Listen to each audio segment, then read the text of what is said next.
Good afternoon mga idol. Teka muna. Hindi ko pa pala na zero out to. Zero out. Hazard. Zero. There we go. Every time na magpa-gas kayo sa trip A, zero out ko yan mga parts. Tapos sa trip B, zero out ko yan pag nagpa-change oil ka, para alam mo kung ilang kilometers na lang yung takbo mo. Kunyari every 1,500 yung takbo ng pa-change oil mo. So at least punta ka lang sa trip B, alam mo na dapat yung kung kailan ka pa-change oil. Sana hindi uulan, kasi umulan kayo na, ay bantay, may mga patak-patak na ako nararamdaman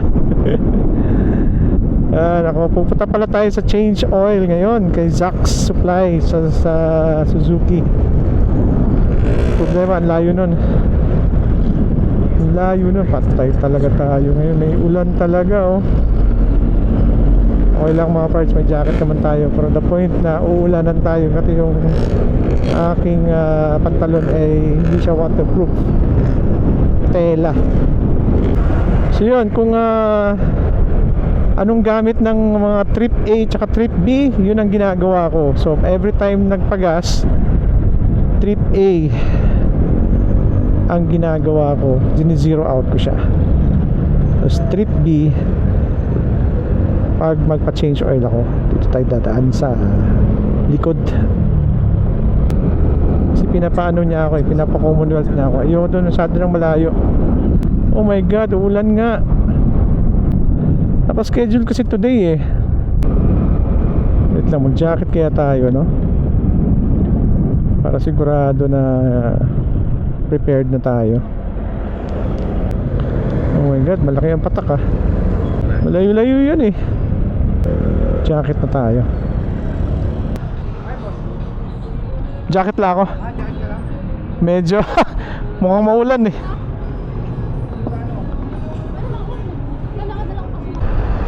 malakas ang ulan Ulan or not, here we go. Malakas ang ulan. Papalitan na rin kasi natin ng tabutso ng busina, 2 parts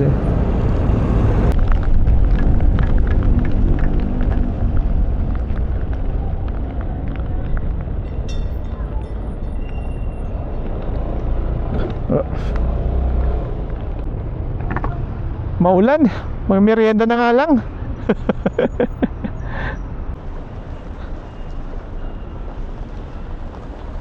Lakas nga There we go. Patuloy uli, wala nang ulan.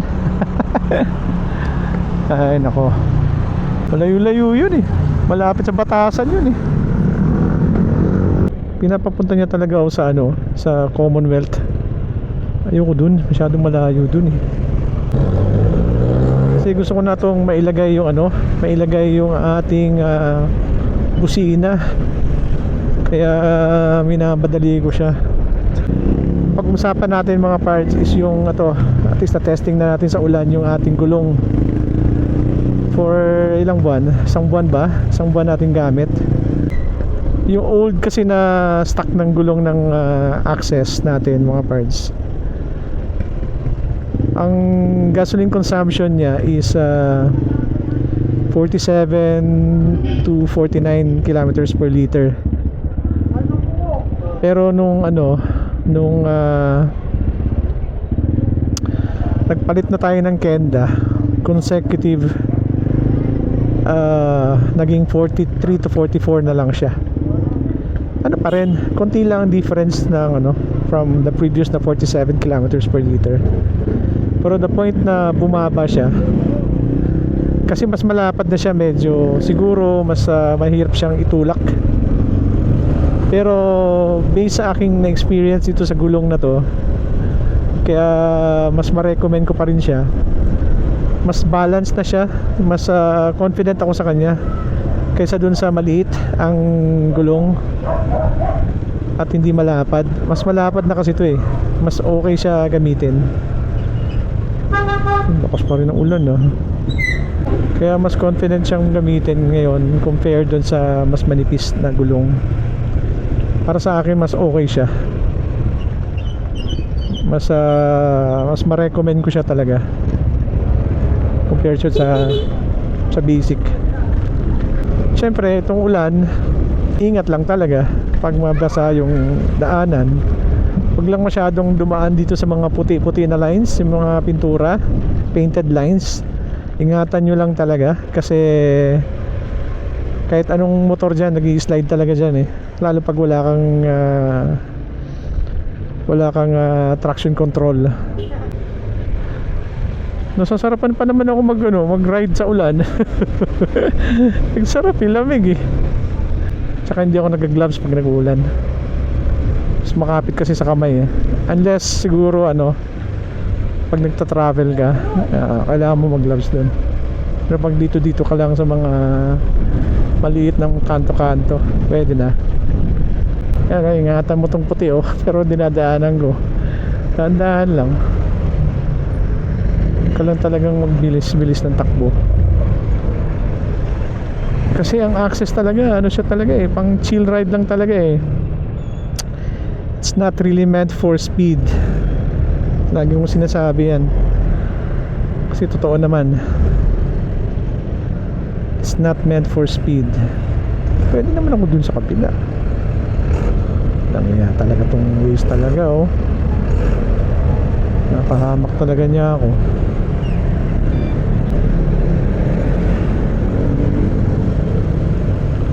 Yan may rain bili nga tayo lang.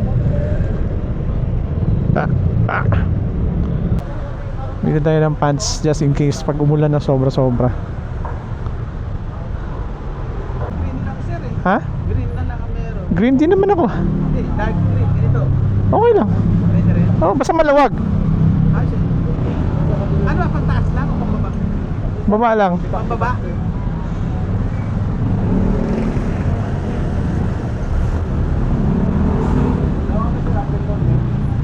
Diba? Marami kang option. Parang marami na naman bibili. Opo. Wow, green na green Ito pa harap. Teka mo na, sobrang liit. Hindi, nag-i-stress naman po. Standard. Wala standard na to? Standard lahat? Parang luwag eh. Wala na ibang kulay? Magkano ba to? Pero 250 po. Ha? 250. 250. Kasi nagtaas na kaya halos wala namin. Hindi magkasya sa akin to, boss. Kasi man sir. Hindi kasi may mga pantalon ako malalaki eh. Packet. Oo. Kasi malalaki yung tao yan ginagamit. Kaya nga eh. Akala mo lang sir, pero laki yan. Hindi ang problema. Kailangan ko medyo maluwag talaga para wala akong isipin na paglagay. Wala ka talaga? Wala pa po eh, baka next week pa eh. Pero ewan ko kung bibigay ng asawa ko kasi ang taas na ng price. Oo nga eh. Benta yung papa. Anyway, kayo lang gumagawa niyan? Kayo gumawa? Ay, supplier kayo? Oo. Flyer po. Ito, maganda oh. Kanino to? Sana po. Ayan oh, ito talaga dapat. Ito maganda.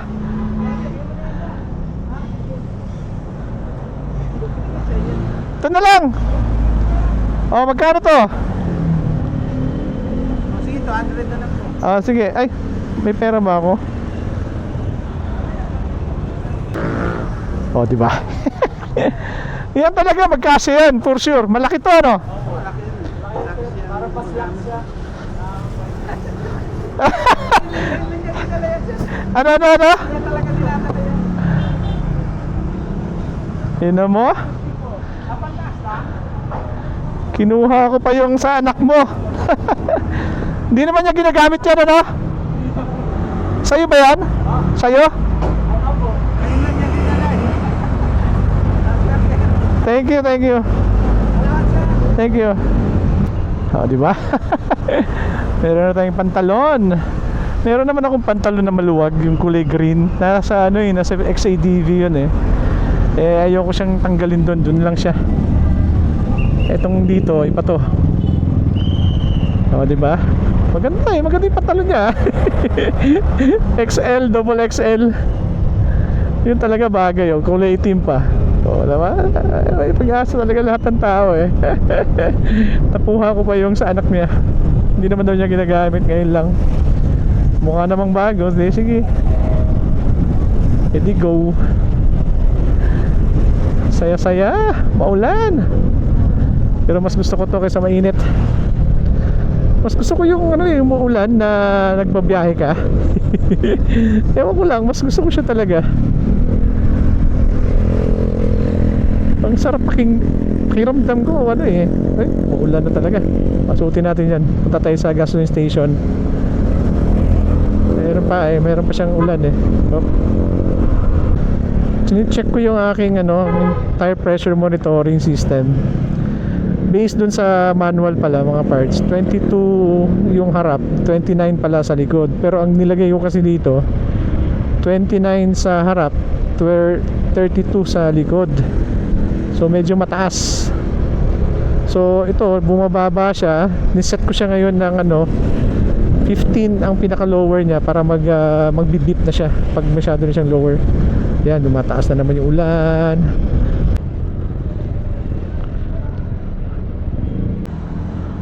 Oh, di ba? Huh. Gala.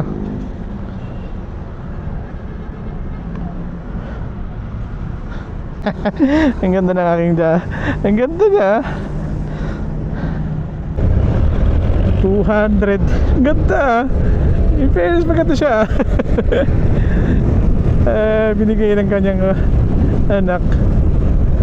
Naawa sa akin. Maganda ang gulong para sa akin. Ano siya? Swak na swak siya sa aking kailangan. Medyo ano lang siya, medyo tumaas lang ang gasoline consumption, pero hindi naman big deal na ngayon kasi mura na yung gas. San Mateo Rizal na tayo.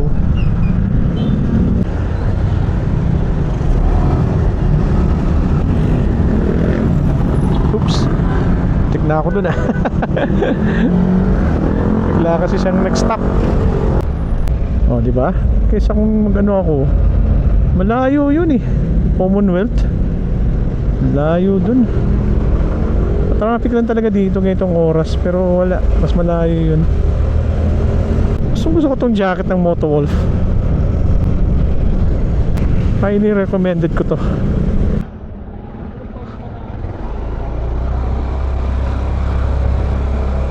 Okay.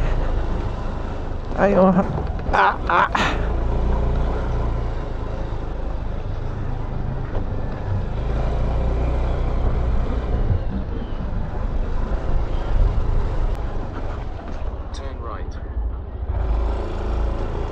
Gagi.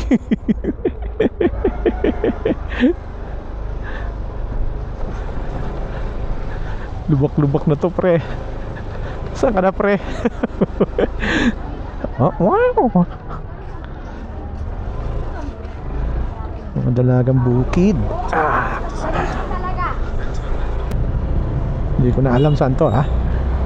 Saan ako pinapag-iikot, ha. Mayroon mga shortcut naman, pero yun nga, kanto-kanto. Okay. Nakikita ko rin yung tindahan na yun. Tanawin natin tong Tapaludo kung magkano. Kasi papinturahan natin tong Tapaludo ng puti. Di-detail ko talaga tong ating motor para mas maganda siya. May dating pangmayamang, hindi pang mayaman.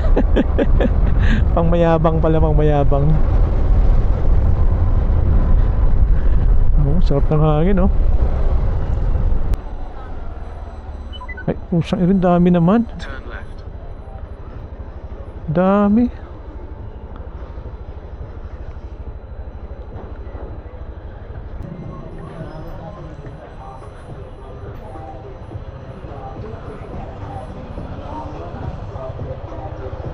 Dami pila. Naka ilan? Ha? Pa isa nakapila ron, no? Oo nga eh. Pa isa rito. Diyos ko.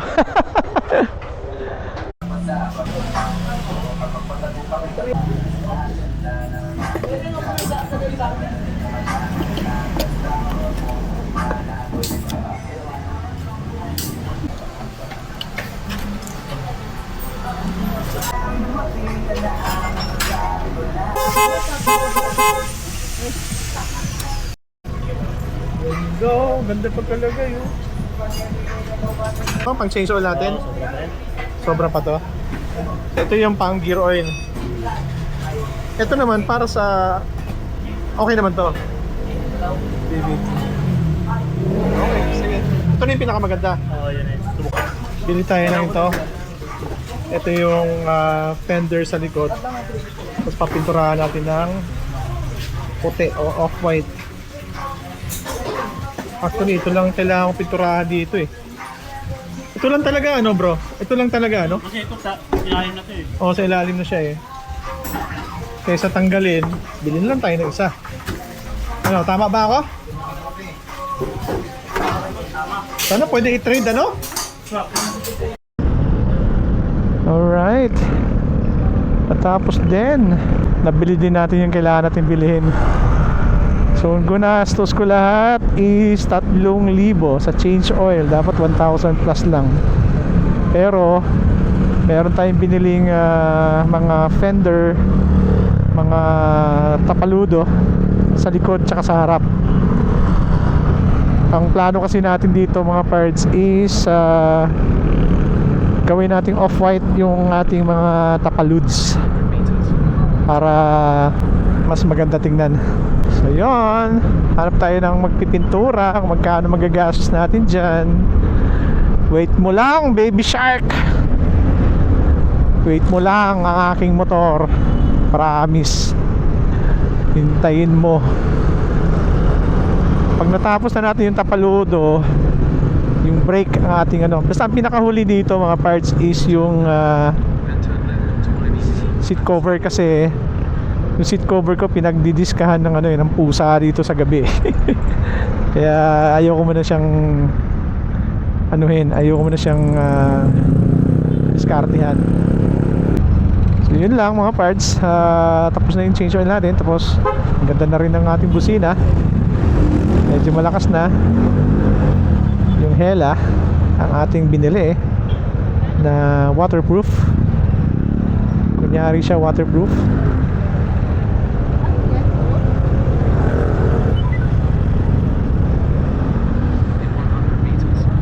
Okay, wait nyo lang pag natapos na itong ating kahibangan.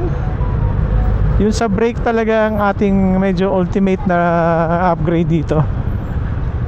Mga beautification pa lang to, modification lang tong ating ginagawa. Kasi pinturahan lang natin. Kung tatanungin nyo anong gagawin mo dun sa old na na tapaludo, wala lang, reserve na lang siya. Reserve siya just in case na masira uli, di papinturahan mo ulit. Or papinturahan mo ng same color ng green para mas maganda tingnan. Pag matapos to, ang ating huli natin gagawin is yung seat cover. Kasi tinutulugan pa siya ng pusa eh. Kaya langanin ako na baguhin siya, unahin. Kasi kung tutusin, mahal din ha. Kung seat cover siguro nito, ano siguro, mga 1,000 plus lang to. Mura lang. Yung tapaludo, ano lang yun eh, 1,100 sa likod, 800 sa harap. O, di ba? 1,900 lang. Pwede na. Pwede na talaga. Tapos ito pala parts, papalitan natin to. Nag-order na ako ng silver, pero hindi bilog, square. So parang dati kong Vespa, ganun ang nangyayari. Ganun ang gagawin ko. Parang yung sa Vespa ko dati na square na side mirrors. So papalitan pa rin natin siya ng square, hindi siya bilog. I know, right? Heavy traffic talaga. Pero gusto mo pa rin dito. Pag doon kasi ako sa kabila, medyo malaki eh. Madadaanan ko yung Katipunan, ayoko. Masyadong ano, madugo yun. Hanap na lang tayo ng pagpipintura ng ating tapaludo na magaling kahit sa plastic. I don't know kung anong gagawin nila dito, pero sana magaling. Always remember, stay safe, ride safe, God bless, bye.